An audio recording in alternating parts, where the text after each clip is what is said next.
So, as you stand to the back of your chair, or if you're doing the kneeling bit, then you can just repeat that. But as you stand to the back of your chair, you want to make sure that as you fold forward, it hits you right at the hip crease. So for me, this chair is a little bit low. So I'm going to use an extra blanket folded like so to see if that hits me in the right place. So now it does. So now as I take my hands to the handle, I can encourage my torso, as you see me moving side to side, to lengthen forward. Okay, and as I encourage my torso to lengthen forward, I'm encouraging those sits bones to root down. Again, we're looking at the earth element to assist us and to guide us. So here, the chair, we can use the hands right in front of the chair as support as well. All right, so just as we did before, we extend the right leg back. I'm sorry, we'll start with the left leg like we did on the other side. The left leg back and the right arm forward. Create that length here. So you have little different stability here, like you have this, the chair at the area of the pelvis to encourage you to feel a little bit more supported, hopefully. But again, the tops of the thighs engaging, the back of the neck is free, and then go ahead and switch sides.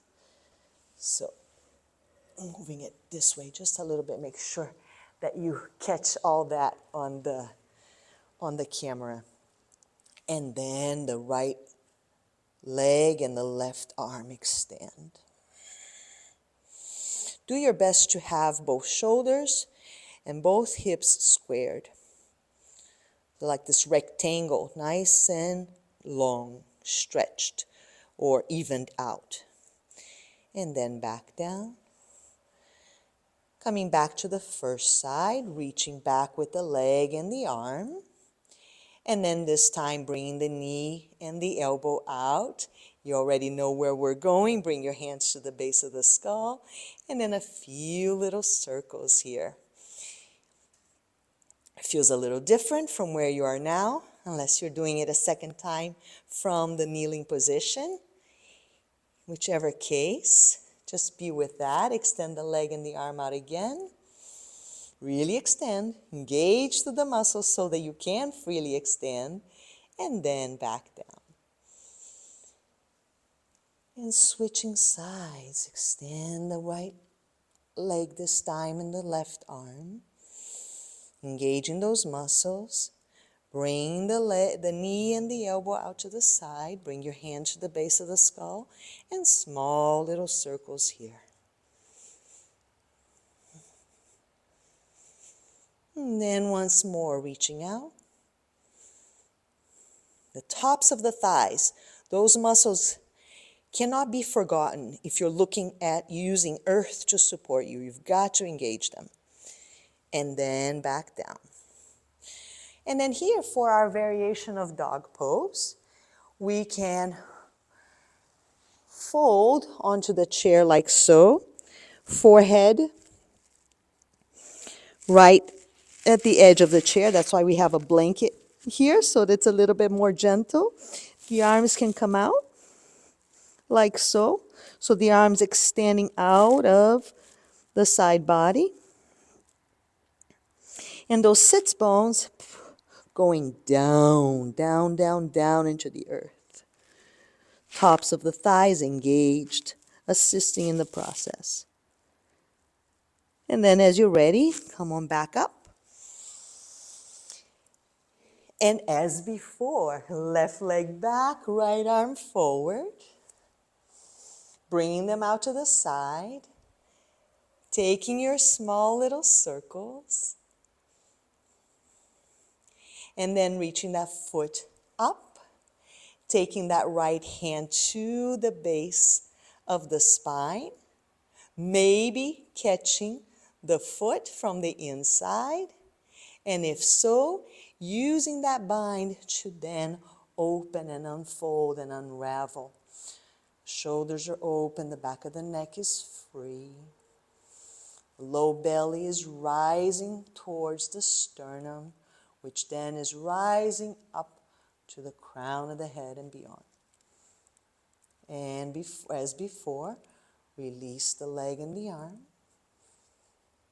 and all the way down.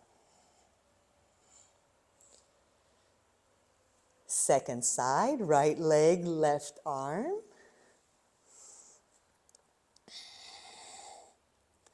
Bringing them out to the side. Hand to the base of the skull. Small little circles for the joints. We got to keep those joints lubricated, right? And then the leg goes up and back. The arm comes either to the area of the sacrum as a reminder to lift more from that foot. Like the foot, you want to leave an imprint of it at the ceiling if you can't quite catch the ankle, okay? But if you can catch the ankle, then you're using that resistance to engage more through the top of the thigh. And then from there, extend from the low belly up through the sternum, all the way up beyond the top of your head.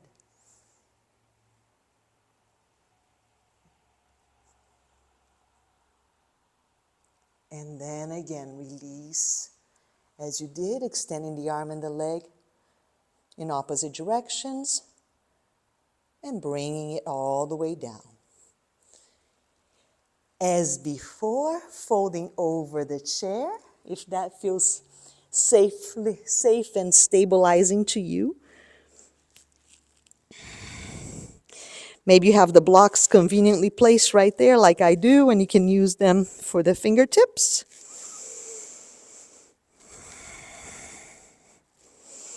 Or you can just reach the arms out. Right, so here's a little bit more earth to press up against. And here it's a little bit more about muscular engagement. And then as you're ready, coming up. If you feel that you need to stand in between, by all means, right? Do what the body is directing you to do, because your body knows what it needs. It's just a matter of you developing that relationship. And so here again, the arm and the leg. Out to the side. Circular motions, just a few.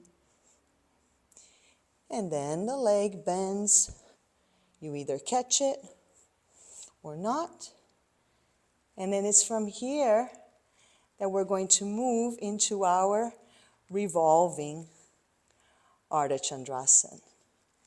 As we stretch the leg out, we take that right arm onto the side of the chair. Maybe you can grab on right to the chair so that you're not just on the blanket. And then you revolve from there. To go a little bit deeper, to have even more of a sense of stability, take the forearm on that left arm all the way down to the chair, to the base of the chair, and then revolve from there. Continue to engage to the top of both thighs.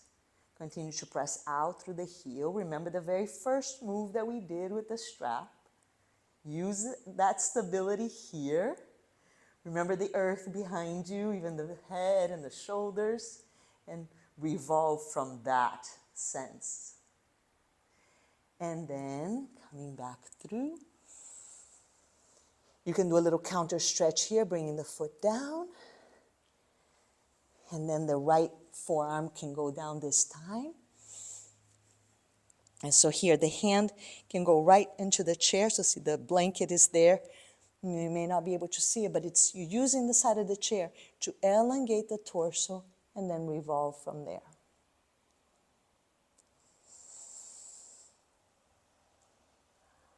Back down.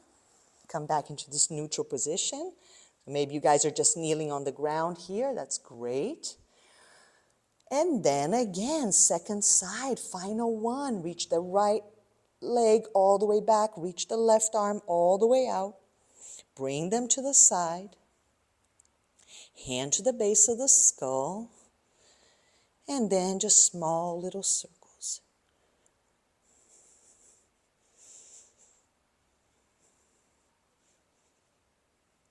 Taking the leg back, arm can come to the base, arm can catch the foot, and then from there expand.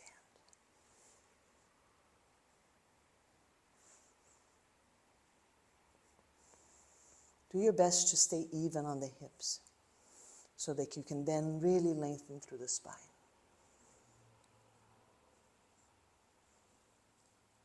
Shoulders free. Shoulder allows.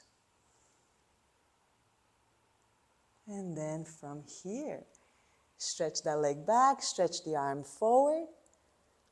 And then let's move into our twist. Take the hand to the side of the chair and rotate. So you're revolving the spine from the center of the spine, not from the outside. And it may feel a little more stabilizing and accessible to come down with the forearm. You see, you experiment with that. So here I'm pressing the forearm up against an earth, pressing the other hand up against another aspect of the earth. I have my legs engaged, both of them, and I'm using all of this to free up the torso so that it can then revolve. And then inhaling back into that neutral position, arm and leg, and then bringing them both down. And once more, oh no, actually let's go ahead and take that counter stretch. This time the right arm comes out to the side of the chair, and you face that way, maybe down in your forearm. And then from here, step both feet down firmly and release the torso.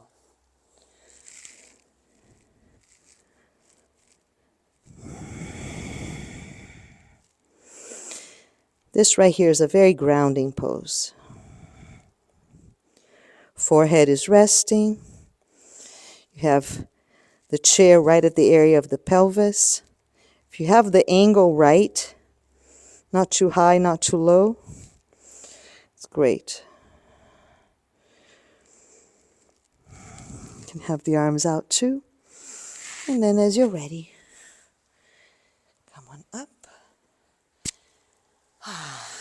And now let's get back to the ground. Let's get closer to the ground. So go ahead and come back into that kneeling position. Maybe you find it useful to have one of the blankets near. We're going to explore Malasana. So the garland pose, right? There's no pose that is more grounding than that, really.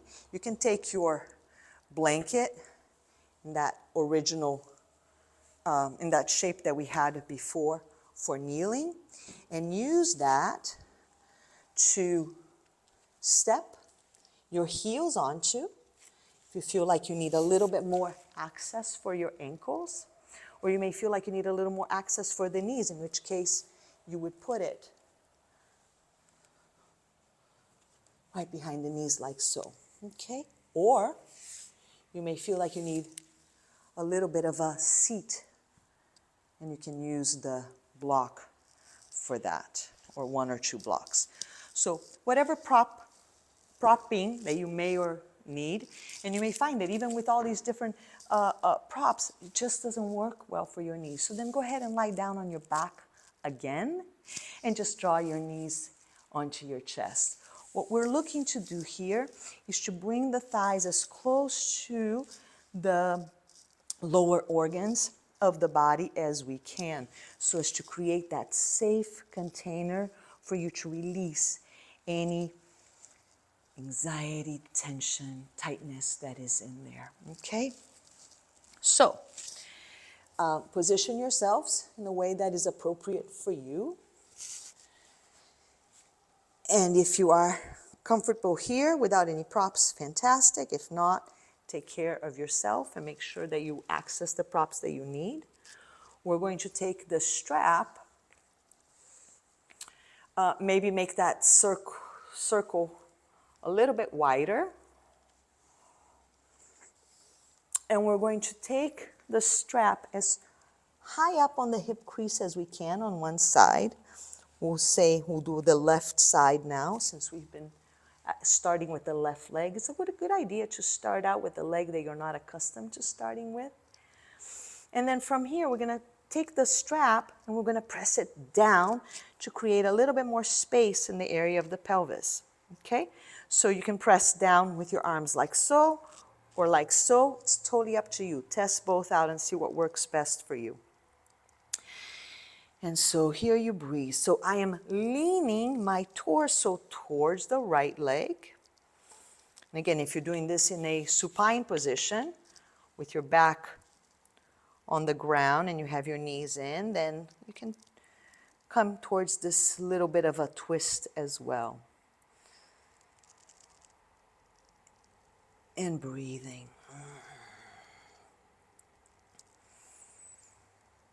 Any attention that you give to your base is going to have a grounding quality in the mind.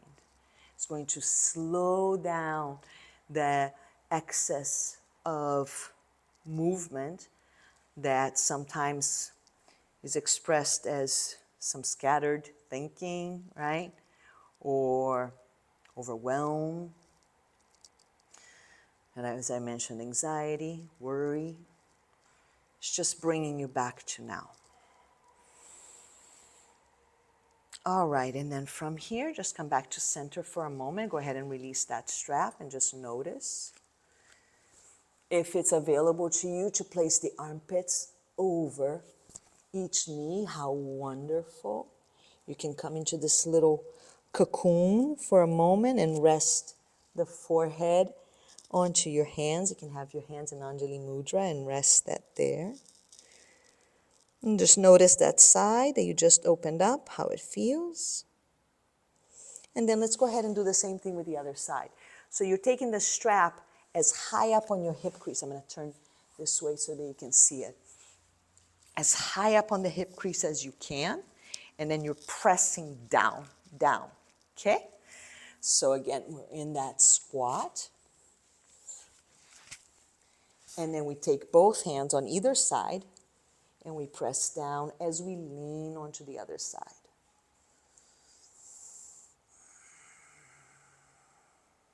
Whole torso is rising up as the pelvis is moving down, especially the right side.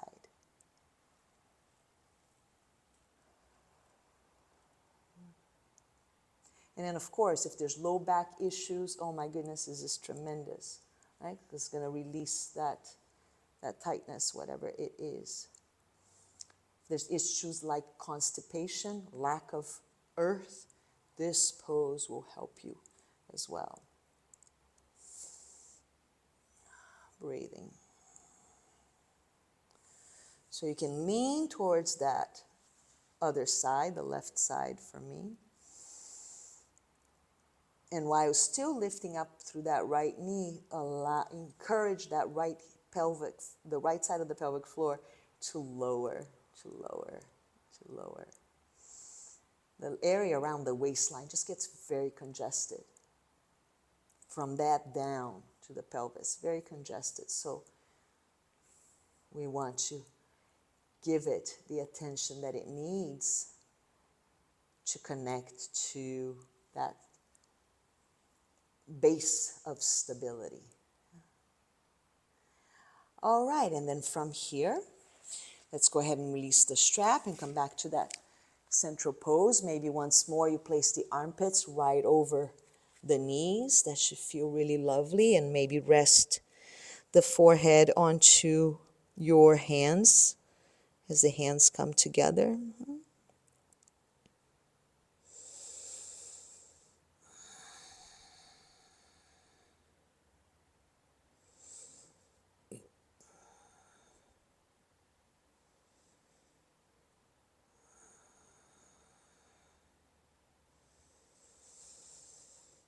All right. And then from here, I'm going to encourage you to come into a prone shavasana, where you are lying on your belly as you come into this corpse pose, resting pose, because then it will just be even more grounding.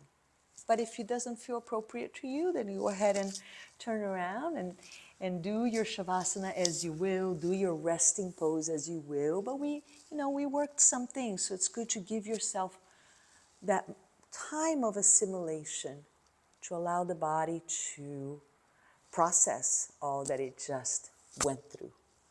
So for your prone shavasana, you may want to just take the blanket like so for your forehead, like this. Test it out, see how it feels.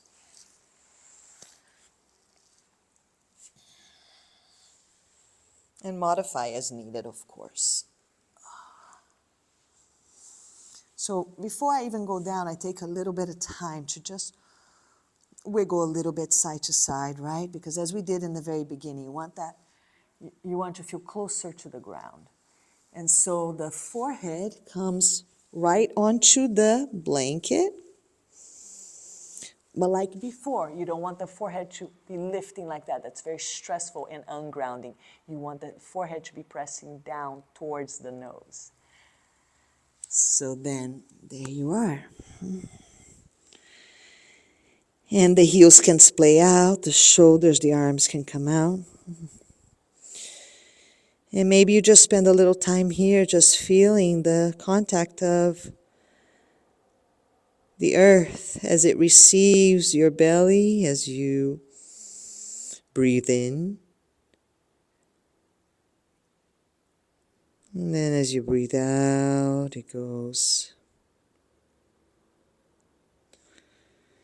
And as you breathe in again, receiving the earth, letting go. Dissolving into this great support.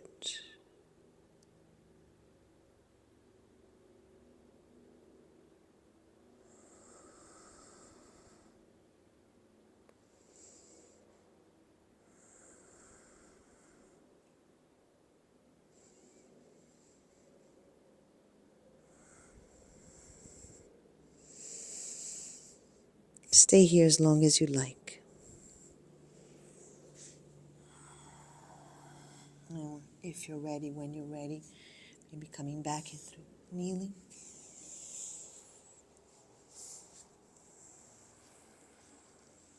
Namaste.